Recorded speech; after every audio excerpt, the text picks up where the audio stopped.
विदा लेने वाले श्री विजय पांडे सर और अत्यंत महत्वपूर्ण हमारे जो आज गेस्ट हैं इस विदाई समारोह के एक साक्षी हैं। जैसे कहते हैं कि पूजा करते हैं तो दीपक जलाते हैं, वैसे ही सर का आगमन हुआ है। उपाध्याय सर का मैं आपका विद्यालय प्रांगण में हार्दिक स्वागत, हार्दिक अभिनंदन करती हूँ।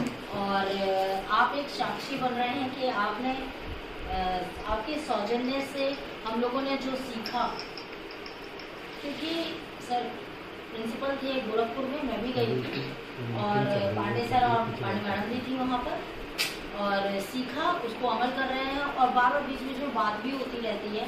कहते हैं कि नवोदय के जो फाउंडर टीचर या नवोदय को एस्टेब्लिश करने वाले उपाध्याय सर और साथ में जो नवोदय को उस समय सही दिशा में ले जाने वाले हमारे टीचर्स जो भी सभी लगे हैं, हम सब जो नवोदय विद्यालय बन पाया और अब जो बन पाया कर रहे हैं। और ये तो खैर सर के लिए है कि सौभाग्य की बात है कि अटल आवासीय की कई बातें सर से शेयर हो रही हैं, तो इसमें हम लोग बहुत पीछे हो जा रहे हैं। नवोदय विद्यालय हम लोगों का कॉन्सेप्ट और वो बिल्डिंग हो तो कुछ भी हो वो थोड़ी सी अलग हो जाए, तो उतना अच्छा नहीं है जितना कि अटल का है। और हम लोग लेकिन समाज में अभी बहुत कुछ दे चुके हैं और आगे देते भी रहेंगे। लेकिन थोड़ा मन खट्टा हो जाता है कि जब रिटायरमेंट के बाद जब हम अन्य डिपार्टमेंट्स में सब में पेंशन होती है तो हम लोग बहुत पीछे। वही मैं सर से कह रही थी कि सर आप तो रिटायर हो गए पूरे अधिकारी के पद पर, तो कुछ और अच्छा होता और अभी हो भी जाए, क्योंकि पांडे सर भी इसी सीरीज में शामिल हो गए हैं। और पांडे सर का जो स्वभाव है वो हंगामा करना है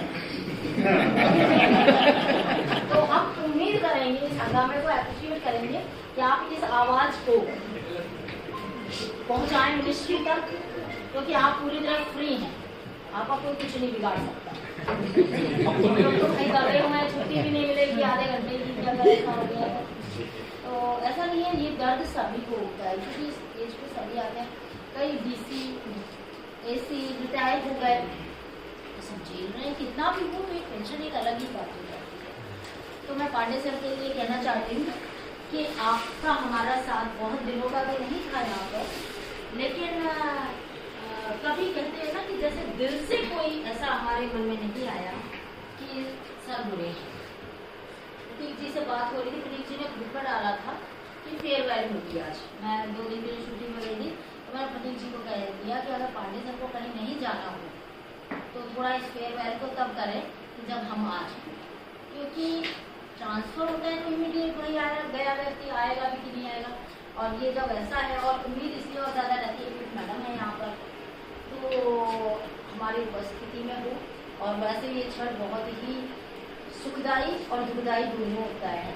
सुखदायी तो निश्चित रूप से है कि बिना किसी कलंक के आपने अपना जॉब कर लिया, ये बहुत सुख की बात। और दुख की बात ये है कि आप जाएंगे और कहीं ना कहीं कितना भी व्यक्ति कहीं कुछ अपने आप को आफ्टर रिटायरमेंट करे, जिस रूटीन में हम लोग जुड़े हैं वो रूटीन नहीं है, और उसमें जो करना है कि हम लोगों को टाइम नहीं पास होता है जब इस रूटीन में जिंदगी को ना ढालना चाहिए।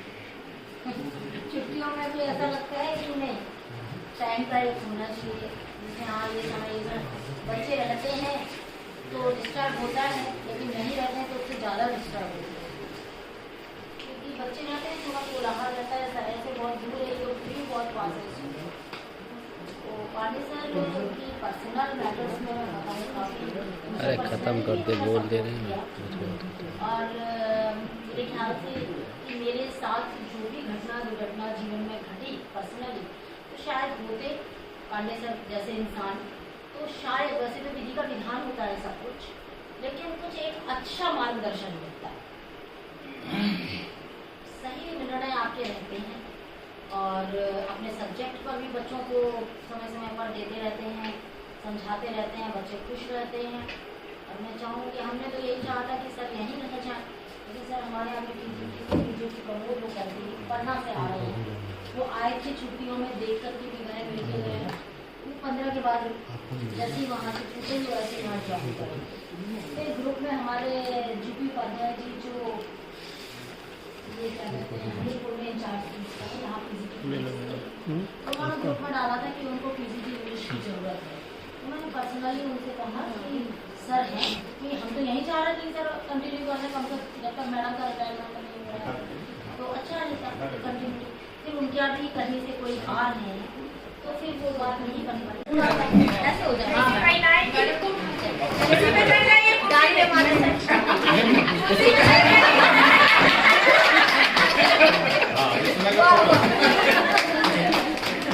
थोड़ा सा नीचे हो जाता तो ठीक होता ना। अरे एक ग्वालियर जिले का नवोदय विद्यालय खुलना था, उसकी वजह से हमको रोक दिया गया था कि प्रोग्राम होना था। उसमें ये आरटीसी माधवराज सिंधिया और न्यू नंदा मैडम थी। और सब लोग बहुत उत्सुक रहते हैं कि सर और मैडम की जरूर लाइब्रेरी चाहिए होगी। मेरा सामान लेने मेरा छोटा भाई आया था, सर की उससे क्या बात हुई मुझे नहीं पता। उसके बाद मेरे घर वालों का फोन मेरे पास आया या कुछ, क्योंकि उस समय में तो मेरे ख्याल से ये सब चीज़ें बहुत खराब मान जाती थी और वो माइंड सेट भी नहीं, उससे ऐसा नेचर भी नहीं था।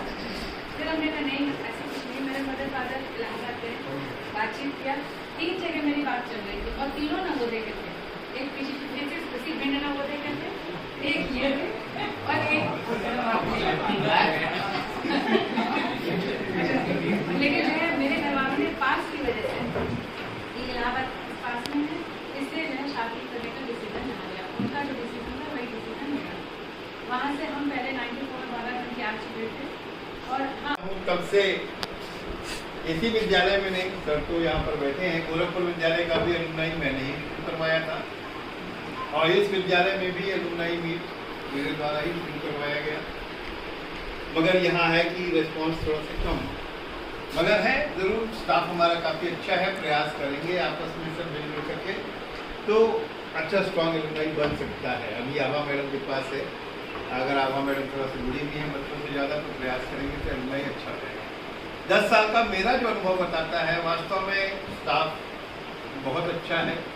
और सबसे बड़ी चीज़ आपको बता दूं, बहुत सारे ऐसे अनुभवी मेरे बराबर के अनुभवी हैं, 2-4 साल रिटायरमेंट की तादाद में भी मुझसे ज़्यादा अनुभवी बैठे हुए हैं यहाँ पर व्यवस्था में, जिन्होंने शायद 5-6 नवोदय तो देख लिया होगा मुझे लग रहा है, और 5 नवोदय मैंने भी देखा। मगर जितने अच्छे बच्चे हमारे जवाहर नवोदय विद्यालय बांदा के हैं, इतने अच्छे बच्चे आपको कहीं नहीं मिलेंगे। इस विद्यालय में 10 साल का अंतराल देखते देखते कट गया। सर और मैं गोरखपुर से आए हैं। गोरखपुर का तो ये था कि हर दूसरे साल तीसरे साल कुछ ना कुछ घटना जरूर होती थी और मैंने अपने 10-12 साल के काल में 3 कंधे गोरखपुर नवोदय विद्यालय में दिए, जिसमें एक स्टाफ वार्ड को दिया, एक माइग्रेटेड बच्चे को दिया और एक लोकल बच्चे को दिया। और हमारा विद्यालय इतना बढ़िया है कि बिल्कुल बहुत अच्छा विद्यालय है। बस ये है कि हाँ करना, अगर जितना हम मेहनत करेंगे उतना हमें अच्छा रिजल्ट मिलेगा, ये हम सब जानते हैं। मुझे जरूर इस चीज़ का थोड़ा सा अफसोस जरूर था कि मैं ऐसे समय में जा रहा हूँ जब मेरे बच्चों का सिलेबस पूरा नहीं है। एक चैप्टर शायद मैंने छोड़ दिया है, वो मैं ये सोचा था कि नवंबर तक कर लेंगे उसको पूरा, तो मगर ये संभव ना हो पाया मुझे भी, क्योंकि मैंने कहा जबान उनकी थी, मेरे पुराने मित्र थे, उन्होंने ऐसी सुबह सुबह जिस दिन मैं रिटायर हुआ उसी दिन दोपहर में फ़ोन कर दिया, रिटायरमेंट का उनको पता था ही, तो पांडे जी तुम्हें मेरे आना है। मैंने कहा सर आ जाऊँगा, बस जबान दिया मैंने, दूरी देख करके एक बार मन भी हिचका कि ना जाऊँ, मगर क्योंकि जबान दिया हूँ भले ही 10 दिन के लिए जाऊँ मगर जाऊँगा ज़रूर। क्योंकि सन 1993 में जब मैंने ज्वाइन किया था तो के कटियार, डॉक्टर किशोर कटियार जो यहाँ पर झांसी में पूर्व प्राचार्य रह चुके थे, इस समय इसमें प्रमोशन भी सर हुआ था मगर उन्होंने फोटो कर दिया। तो वो मेरे अच्छे अभिन्न मित्रों में हैं। जैसे सर के साथ भी एक मित्रता पूर्वक ही मेरा व्यवहार रहा, क्योंकि सर पीजीटी से मुझे जानते हैं और शायद झांसी में मेरी खुराफाते सर ने सबसे ज़्यादा देखी होगी, बहुत खुराफाती था मैं, क्यों से ही तो अभी भी है। मगर ये जरूर चाहूँगा कि विद्यालय हमारा लगातार मैडम की छत्रछाया में प्रगति करे और रिजल्ट और 10 साल हो गए मेरे को। अप्रैल 2015 को मैंने ज्वाइन किया था और अक्टूबर 2018 25 में मैं रिटायर हो रहा हूँ, ठीक 10 साल कुछ महीने के बाद। मगर आप सबका सहयोग बहुत अच्छा रहा। हाँ ज़रूर कुछ हमारे यहाँ गुस्सैल आदमी हैं जो कि कब गुस्सा हो जाए कोई भरोसा नहीं है, और कब गुस्सा किसके ऊपर गुस्सा और कैसे गुस्सा हो जाए उनका कोई भरोसा नहीं। अब वो हमारे अपने मित्रों में से हैं, नाम लेने की जरूरत नहीं, आप सब समझ गए होंगे, ज़्यादा नाम नहीं लूँगा क्योंकि अब मेरी भी मजबूरी है, मेरा बोलना जरूरी है, मेरी भी मजबूरी है, मेरा बोलना जरूरी है। तो मैं इसलिए बोल रहा था कि हाँ गुस्सा जरूर मैंने उनको भी 10 बार समझाया होगा, कम से कम इसी मंच पे इसी विद्यालय में 10 बार नहीं सैकड़ों बार समझाया होगा कि सर अपने गुस्से को कंट्रोल कीजिए, क्योंकि नवोदय विद्यालय कोई बीमारी दे ना दे, एक बीमारी जरूर दे देता है, हाई बीपी और शुगर, जो शायद एक बीमारी वो ले चुके हैं इस नवोदय से, और अपने आप को स्वस्थ रखें। मेरे अभिन्न मित्रों में से हैं, बाकी सारे मेरे बहुत अच्छे मित्र हैं, दिग्विजय सर हॉस्टल में रहते थे तब से मैं जानता हूँ, और एक आशीर्वाद मेरे बबुआ के लिए भी है, मेरे साथ में बबुआ बैठे हुए हैं, तो बबुआ का शादीशुदा जीवन सुखी।